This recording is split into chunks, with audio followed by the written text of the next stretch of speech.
Siang itu, benang kusut yang memanaskan hubungan Susura dan Hosen akhirnya mulai terurai.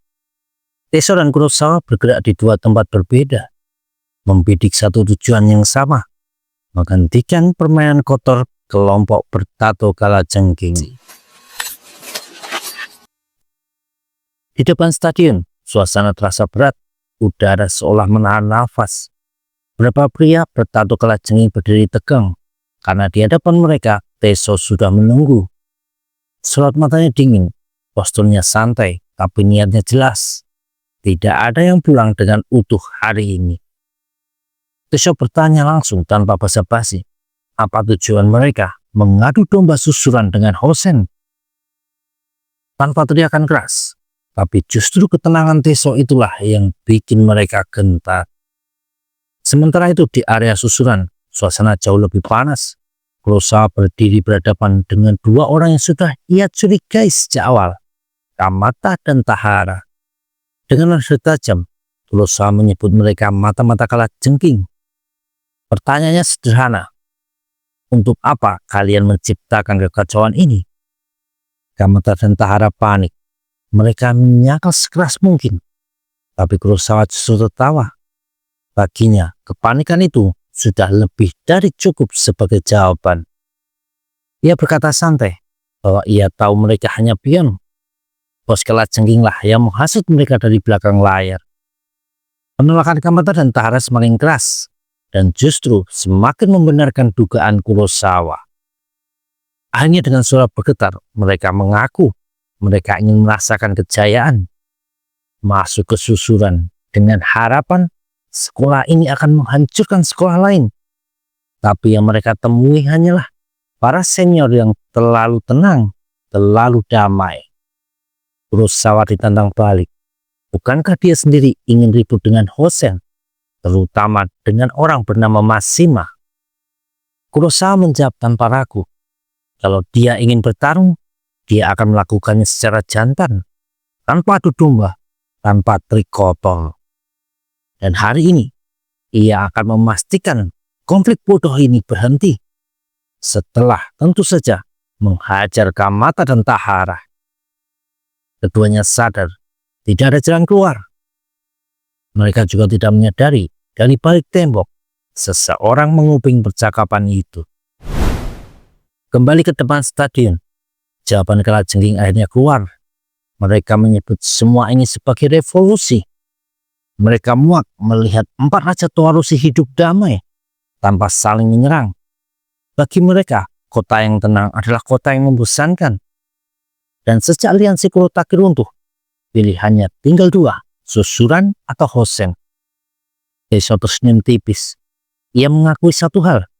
Ia juga ingin melihat susuran bentrok dengan Hosen. Tapi bukan seperti ini.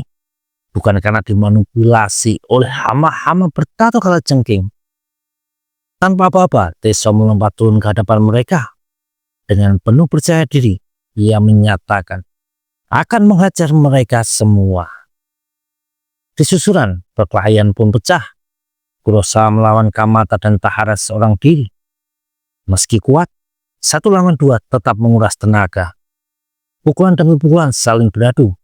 Kurosawa berhasil menjatuhkan keduanya, tapi napasnya mulai berat.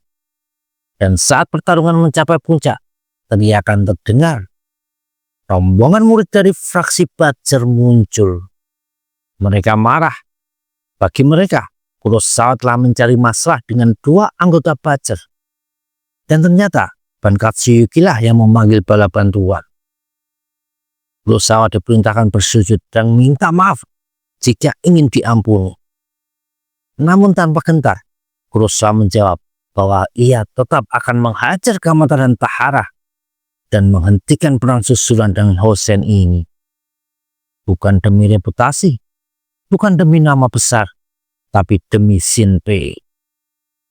Ingatan Kurosawa melayangkan masa lalu.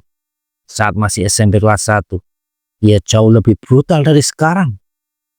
Di sekolahnya ada kelompok berandalan sok berkuasa yang berisi dari murid-murid kelas 3. Baru masuk, Kurosawa langsung dikepung dan diospek. Tapi ia membalas, menghajar mereka semua. Sayangnya, mereka bukan cuma lemah, tapi juga licik. Beberapa hari kemudian, mereka menyandra adik Kurosawa yang masih SD untuk memaksa Kurosawa menyerah. Tanpa perlawanan, Kurosawa dipukuli. Adiknya cuma bisa menangis ketakutan. Lalu muncul seorang murid kelas 3, namanya Shinpei. Ia membebaskan adik Kurosawa, meski akhirnya Shinpei ikut dihajar. Namun melihat itu, Kurosawa bangkit kembali. Ia mengamuk, menghajar habis para pengecut itu tanpa sisa. Sejak hari itu, Kurosawa dan Shinpei jadi akrab. Di depan gedung olahraga, Teso masih bertarung. Jumlah anggota kalajengking seakan tak ada habisnya. Tapi ia tak mundur sedikit pun. Lalu seseorang muncul, senyum santai di wajahnya. Jekyll. Ia berkata sedang bosan, jadi ingin ikut bermain. Para anggota kalajengking itu mengira Jekyll adalah member armamen. Tapi Jekyll hanya tertawa. Katanya, ia cuma pencari kerja yang kebetulan lewat. Kembali ke susuran. Saat Kamata dan Tahara bersiap menghabisi Kurosawa, seseorang melangkah masuk. Langkahnya tenang, wajahnya datar, namun semua langsung panik. Hanaki Guriko, monster susuran yang sebenarnya. Guriko menatap Kurosawa dan berkata pelan, kalau seseorang mau melawan sebanyak ini sendirian, pasti dia punya alasan yang sangat penting. Kurosawa membalas tatapan itu, tatapan yang tertuju pada sosok yang disebut sebagai yang paling kuat di susuran saat ini.